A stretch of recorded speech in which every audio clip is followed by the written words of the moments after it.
Scarlets contre Castres, une affiche inédite en H-Cup et pour la première, ce sont les Gallois qui reçoivent dans leur stade de Llanelli. Dès le coup d'envoi, les Castrais font la preuve de leur engagement et ratent de peu un essai qui aurait peut-être changé le cours du match.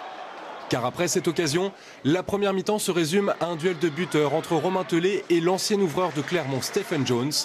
Avantage aux Gallois, au bout de 40 minutes, les équipes rentrent au vestiaire sur le score de 9-6. Mais Castres s'est fait peur, très peur à plusieurs reprises, avec des ballons perdus dans les phases de jeu au sol ou arrachés dans les regroupements.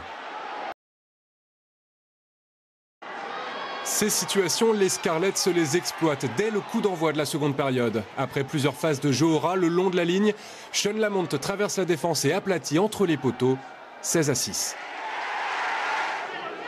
Quelques minutes plus tard, sur un nouveau ballon perdu par Castres et sauvé in extremis de la touche par une Chistera à l'aveugle, les Gallois déploient leur jeu, rapide, porté vers l'avant, se ruant dans les espaces laissés libres, pour offrir à Ben Morgan le soin de marquer ce deuxième essai.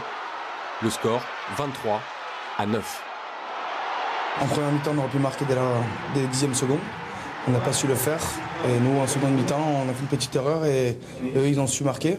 Donc je pense que le match ne tourne pas sur ça parce qu'on a fait une très belle partie. Mais on a su à chaque fois revenir, à chaque fois qu'ils aient marqué. Donc c'est le point positif de ce soir. Et c'est Marc-André lui-même qui se charge de faire remonter le score au tableau d'affichage. Recentrés sur leurs points forts comme la mêlée, les Castrais avancent avant de libérer le ballon sur le petit côté, 23-16. L'écart se resserre, mais les Scarlets profitent à nouveau d'un ballon perdu par les Tarnais. Scott Williams file le long de la touche avant de transmettre à Jonathan Davis pour la conclusion, 28-16. À 3 minutes de la fin, les Castrais vont alors faire le job. Touche, regroupement, poussé, essai par le capitaine Mazoé. Le point de bonus est dans la poche. À la fin, on fait tout pour revenir, pour aller chercher ce point de bonus. On arrive à l'avoir et sur la dernière action, on prend une pénalité et il nous enlève le bonus. Parce que je pense qu'aujourd'hui, on aurait mérité quand même d'avoir le bonus par rapport à l'engagement qu'on a mis. Et donc voilà, c'est un peu rageant par rapport à ça. Rageant pour un premier match sous les couleurs de Castres et une pénalité sifflée à la 80e pour un score final de 31-23.